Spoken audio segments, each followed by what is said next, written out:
So Diddy, yesterday was day 2 of his trial. Cassie, his ex-girlfriend, took the stand, and I have a photo that was made by one of the court sketch artists of just how pregnant Cassie looked when she was taking the stand. So go ahead and take a look at this photo. I'm sure you guys already saw like the regular photos of her and how lovely and beautiful she looked, but she looked extremely pregnant. People were not exaggerating when they said that, right? And then Diddy showed up in his typical blue sweater with a collared shirt underneath. He had the nerve to do this sort of a heart sign to his children who he was subjecting to these horrific stories, right? Mind you, some of his youngest children are like 18 years old as well. So the fact that he chose to subject them to this, right, traumatize them for life. I'm sure they already had some inkling, some, information about all of this, but like to hear it, firsthand and to be there and to witness it, like that is a whole other story, right? So I'm disappointed in him, but it's not surprising. It's kind of like his friend Tory Lanez, who we also will be talking about, who pulled his child out of daycare or school or whatever to sit there while he was facing trial for shooting Megan Thee Stallion. Very, very disturbing, very selfish, very narcissistic people, in my opinion. But anyway, like I said, we're going to go over Cassie's testimony yesterday. So Cassie said that she began participating in freak-offs at the age of 22 years old after she and Diddy started dating. She said that she was kind of taken aback by all of this because at the beginning of their relationship, they just had fun. It was kind of like a normal sort of a relationship. So it's kind of like, he slowly got her tangled into his web, had her falling in love. And then once she was deeply emotionally invested, he decided to go ahead, pull the rug out from under her, stop spending any real one-on-one time with her outside of these freak-off situations. And so it was a very reluctant thing that she agreed to do. And she thought it was going to be like a one-time thing, but it started happening like extremely often. In fact, it started replacing working on anything to do with her music career. Remember, Diddy had signed her to a 10-album deal, which, is just, it's insane, right? She was so young, she was so naive, like she didn't know what kind of contract it was that she was signing, but a 10-album deal is absolutely insane. And so that's how he got her hooked on to him and this entire situation. And so these freak-offs would last anywhere from like a couple of hours to even 4 days straight. And there were a lot of rugs being passed around, a lot of baby oil, all sorts of things. And so Cassie says that she was forced to engage in various sexual acts with male escorts while Diddy watched. Some of the time she was even, on her period. So she was bleeding. Some of the time because of the rug use, she was vomiting. And none of this would ever cause for this man to stop what was going on. He would just be upset at her for holding up the show with her bodily functions, right? Which is just mind-blowing. Like, how do you do this to somebody that you claim to love? Why would you? Anyway. East Awesome says the diddler has a sick brain. He saw Cassie as his slave. Yup. He used his bad boy to keep her in check and used her for perversion for 10 years. She's not the only victim, but her story is tragic. And I completely agree.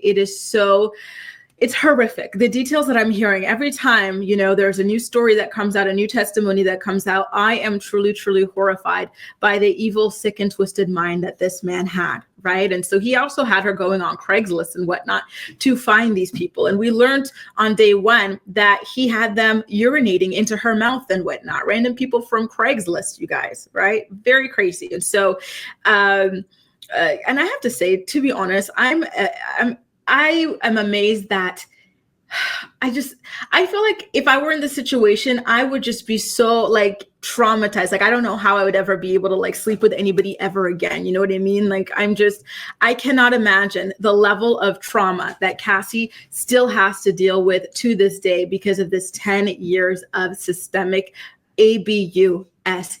Right? And so she said that this man was so obsessed with baby oil that there was a time where he even ordered her to get into an inflatable pool filled with baby oil and lube while she was fully dressed, including while she was wearing shoes. Like, the whole story started off that like he would have her and the people rub themselves down with it like every 5 minutes, every 10 minutes. They were never shiny enough until one day he full blown got an inflatable tub and had these people dunking themselves in it. Like, ew, this, and baby oil has a very strong smell as well, right? So like, I just, I imagine even the smell of baby oil must be something that is triggering to her. Again, she's pregnant, right? With her 3rd child and whatnot. And baby oil is typically supposed to be used for babies, right? Like, And so just all of these things like that traumatize you, right? Because outside of the baby oil, there was another story that she told about how he had once asked her how she referred to her grandfather. And so she said that she referred to her grandfather as Pop Pop. And so she said that he made her start calling him Pop Pop. So now it's like anytime you think about your grandfather and like, he's Pop Pop in your mind, but then your abuser is Pop Pop in your mind. And then now here you are having babies, and baby oil is typically for babies, but you were just so traumatized and just forced to bathe in baby oil on a regular, all of this is just so much. You know what I mean? Like, it's just so damn much. I really, truly feel for this woman. It feels like because of all of these things and items and whatnot, and these names being so innocuous, like, it makes it all the more haunting, right? Like for her day-to-day life as well. So what else does she have to say? So she also said that there was a time where he or somebody, I wasn't very clear on this, but somebody had choked her, and she had signaled for it to stop, like, stop, like, this is not part of the game, like, I really cannot breathe or something like that. And so the person refused to stop and whatnot. I'm imagining that was Diddy himself.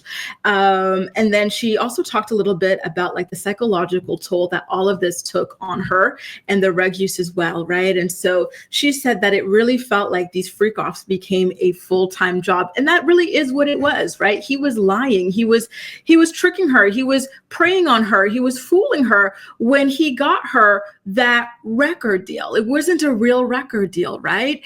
And you guys have already heard, I imagine, about, what are the 360 record deals, these things where artists, they become trapped with certain record labels and this, that, and the other. And like, they're in debt. You'd think they're rich, right? Because they have a hit song or two or a hit album. But because these deals are so predatory, they're in debt. But for her debt to Diddy, right, off of this 10 album deal, was an actual debt. She was an ex-slave to this evil, creepy, trifling man, right? Like, just think about that, right? And so she says that she would have to, even when they would last for days, she would have to continue taking these rugs day after day after day, right? So coke, ecstasy, shrooms, all sorts of things to stay awake and to emotionally detach from what is going on. And she was also scared to say no because of the blackmail and whatnot, right? That was going on. He had been filming all of this stuff, right? Which is terrible for Cassie because it kept her trapped in this. But at the same time, now that they are prosecuting all of this, it's great for herself and everybody involved because it is clear, black and white proof of what happened. Because these stories are of things that are just so insane. Like, we have regular minds, you and I, right? So like, if somebody were to tell you that somebody was doing this, right, especially somebody with a reputation, a big reputation or a big public profile or whatnot, you would just be like, how do they do this? How do they manage to stay secret? Like, I don't believe you, sort of a thing, right? So having this proof and everything, like, really, really, really helps at the end of the day. And so she also got a little bit into the physical, the psychological, ABUSE and everything like that was going on. And so she said that Diddy got increasingly violent with her. So there would be hitting, dragging, kicking, and stomping on her face during outbursts. There was a time where he had this huge outburst where he beat her black and blue. Both eyes were black and blue, that he then put her up in a hotel and had security guards watching 24/7 so that nobody would be able to identify her or anything, right? So that is for the people who still sit up here and say that she could have left. No, she could not have. And if she was away from him and she, was not answering his text messages or his call for one reason or another, he would send multiple people to go to her house and, summon her, essentially, right? And this is a girl who was so young. She started dealing with this man as a teenager, and the man was like 40 years old, right? Like, that is crazy. And on top of that, the man is extremely rich. He's paying for your house. He's paying for your car. Like, he's got you trapped in this record deal where, he makes you feel like you're indebted to him by millions of dollars. He's got these videos of you. There was no way for Cassie to leave, you guys. It was terrible, truly, truly terrible. And so that one video that we saw of him chasing after her in the hotel hallway as well, that was because she dared to leave one of the freak offs early. So again, there she is on video trying to leave, and we see the consequences of that. She was truly, truly trapped, and it's just, devastating to even imagine that. And on top of that, she knows that the security person saw those tapes. She knows that there was a confrontation, that somebody in the outside world knew about this.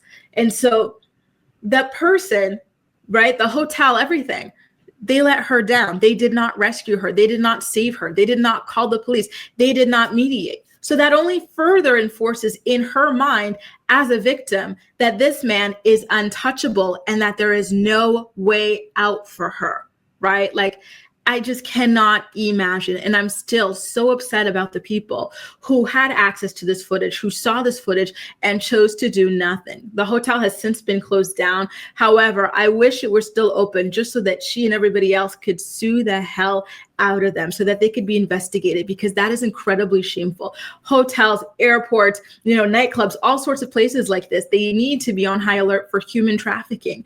And when you see an instance like this, you would think that it's human trafficking or DV or something like that. And for them to just turn a blind eye because of who the person was, that is so shameful. Truly shameful on every single level, right? Tyrell says, I'm praying for some justice. These victims need a bit of relief. Knowing that he is finally going to suffer will help a bit. I pray that no one gets to the jury and they see what it is so blatantly. And I agree. I also agree with Milen, who says the cop should be fired 100%.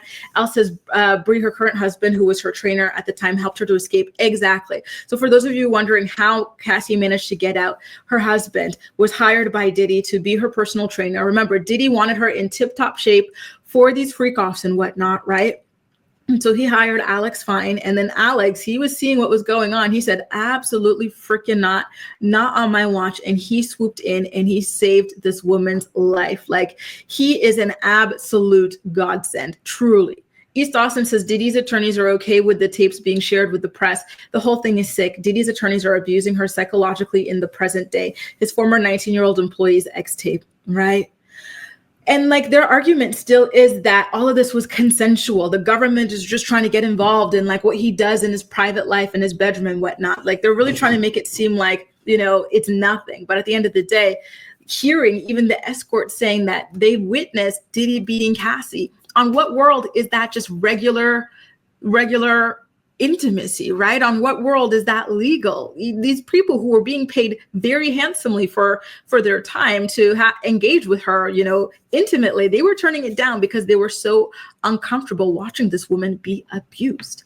Haley says, oh my God, she truly was in a prison. That must have been terrifying, especially with a powerful, intimidating man like Diddy, right? It's terrible. To me, the hotel thing is the worst of all. She probably, knowing that like this was on footage and that Diddy and his people confronted the hotel people, she probably was like, no, there's no way, right? This is a hotel. This is an establishment. Police are going to be involved. I'm finally going to be rescued. She probably had that hope with her day after day that an investigation would eventually be unfold, only to be let down, right? Absolutely devastating. I'm still heartbroken that she had to take matters into her own hands. We already heard about the times where, she would be on her computer doing something. He would summon her. She'd say, okay, I'll come right over there after I'm done with this. And then he'd come over to her and then beat her black and blue over that as well, that she had to do everything instantly. He would take away her phone. He would take away her computer anytime he was mad at her. Like, she truly had nothing. And again, she was very, very young, just getting started out. And this was her only job, right? Trying to be an artist. And even that she didn't have money. She didn't have anything. And so she talks a lot about his team, and she named names about the assistants and the managers and whatnot who were constantly stalking her, tracking her down, and bringing her to Diddy forcibly anytime that she would fall off the grid, right? And Diddy was also very controlling about her appearance, from her nail color to her hairstyles, literally everything. He was on top of her about working out and everything. Meanwhile, look at him. I'm sorry, but it's so irritating the way that these men, they walk around looking like complete slobs, not taking care of themselves, but they're so obsessive about how women should look, how fit women should be. Like, start with yourself, please. Now, when it comes to the emotional manipulation, she says that she initially agreed to these freak-offs because she wanted to make him happy and she was in love, but she was very confused and scared when all of this started happening. And then she realized after the first time, right? Because she said the first time she reluctantly agreed, but then after it happened, she said, no, this is not something that I want to get involved with. But unfortunately, it was too late. There was no turning back from there. And so she also went to talk about his mood swings and everything like that, and how he would even psychoanalyze her face, like, any micro movement. If he didn't like the way her face was sitting in any given moment, he would beat that expression off her face, essentially, right? Like, she was living in hell, truly, truly, truly in hell. And she couldn't even look at him on the stand because it was just, and this is me imagining the reason why, but imagine looking at the devil who tortured you, truly, truly tortured you, trapped you, had people stalk you, just humiliated you, right? Degraded you for over a decade. Imagine, like, now, and you're pregnant. She's heavily pregnant as well. And she has to sit up here in front of everybody. All of this very intimate, traumatizing information is now public knowledge. Like, I would be fuming. I don't know what I would do in that position, right? So she was avoiding eye contact with him, but like the true abuser he was sitting there maintaining extreme eye contact with her as if to try and intimidate her. And oh, I'm so disgusted on her behalf. Like, I really, really hope that everything turns out in Cassie's favor, right? Because this is just absolutely disgusting. It's disturbing. My heart breaks even reading about what's been going on in court. Good morning, Shem Jem. No, we haven't talked about Hallie yet. We're definitely going to get to that soon. We just started. This is our first story, the Diddy story. Summerbury says Diddy was paying out millions because hotel rooms were, yes, exactly. She also talked about that. Like, these scenes were so rough, so wild that sometimes they would have to shut down these hotel rooms and redo them because they had damaged them that badly, right? East Awesome says the case is for RICO. The government has to prove Diddy uses his business to commit crimes. And that's the thing. So it was also revealed that when they were paying these escorts or, booking these hotel rooms, some of the times or most of the time, it was being put in the name of his businesses, right? And so I think that that's what they're going to tie in as the RICO stuff. And one of the escorts said that when he met, I do not know why these people are going in and out every 2 seconds. I don't know if you guys could hear it, but it's, ugh. So anyway, one of the escorts said that Diddy had told him that he was in the importing and exporting business, right? And so I think that that is a statement that is also going to be picked apart, right? Because as part of the allegations against Diddy, they include that he was trafficking people, right? So does he mean he's importing and exporting people, moving them across state lines? What was he talking about when he claimed that? Was it a throwaway comment? Because sometimes it can be, right? Or was it something a little bit more sinister? And Malen says that in regards to Cassie's husband, his mother was a DV survivor, and that is why he was so brave to go and get Cassie out of that. Remember, other men have tried to get with Cassie, right? Tried to, pull her away from that relationship, not in the same way as her husband, but have tried to, be her knight in shining armor and be her new boyfriend or whatnot. But Diddy would go after them. In the case of Kid Cudi, he blew up his car. In the case of Michael B. Jordan, he called him threatening him. And Alex, I cannot even begin to imagine, because these other guys, they're just guys, in Hollywood, right? But Alex, he was somebody hired specifically by Diddy. So I imagine that Diddy probably was even more angry based on that, right? Lynn says, I hope his sons learn from this and his daughters, but sadly not. And that, I would hope so too, that they don't treat people like that. However, one of his sons has his own lawsuit, and he's being accused of doing things similar to what Diddy has done to various people, or allegedly done to various people. And on top of that, they are like fervently supporting him, like as if he is innocent. It is a whole conspiracy against him. So I do worry that they think that all of this is okay, or it's all a lie, it's all a ruse or something like that. And I do worry for the daughters, because I don't imagine that they want to be there to support this, but I feel like they're probably forced to just, for the optics on Diddy's end, right? But it's very, very sad stuff. And like you say, there's definitely a lot of narcissism going on right there with Diddy in particular, right? And thank you, East Awesome. So Cassie is due in just a couple of weeks, you guys. She's due in June, right? So we definitely have to pray for her. Hope everything goes well, and I hope that it wasn't too stressful for her. I imagine it was stressful, but I really hope that it was not too stressful. Venetia says the worst part is she won't ever forget the horrible things. Exactly. There's no forgetting that, especially when you go through something like that for a decade, right? Like, there's no way. Okay, Gail says, I feel sorry for her being pregnant. She was able to look at Sean Diddy Combs. He's the devil and he is a nightmare. Same here. I hate this for her. There are so many people who should have done the right thing, who should have spoken up, right? But she had to take matters into her own hands. She is so strong to have done this. Hey, Allie, good morning. Was fighting Chicago traffic. Oh, Lord, have mercy. I'm glad you won over the traffic. So nice to see you, Boo. Tyrell says most children do, and sadly, I see his one son, and I think Justin being just the same as Daddy. Are you talking about the other one? He changes his name. I think it goes by King now, but I think his real name is Christian.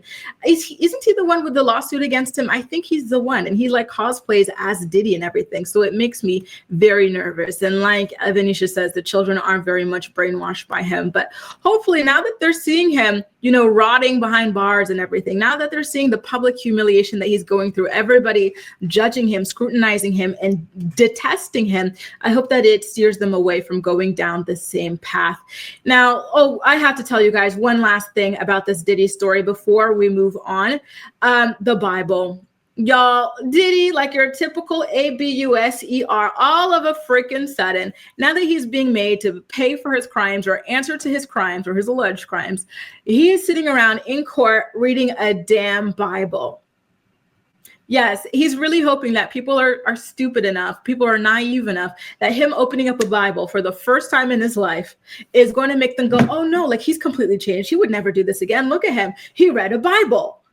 Oh my God. I saw that story last night and the way that I just rolled my eyes. So he was doing that during jury selection, by the way, you guys. And so he really wanted to make sure that the jury saw him with the holy book. But I'm sorry, that is absolutely ridiculous, right? Like if you really cared about all this stuff, if you really wanted to be a good person, you never, ever, ever would have done this to anybody. You never, ever, ever would have perpetrated a ring or a circle of ABUSC over 3 decades. You can sit the hell down. People are not stupid. They're not gonna just let you off the hook because of the book that you're reading in this moment to try and, like Haley says, to try and manipulate people. Come on now. Come on.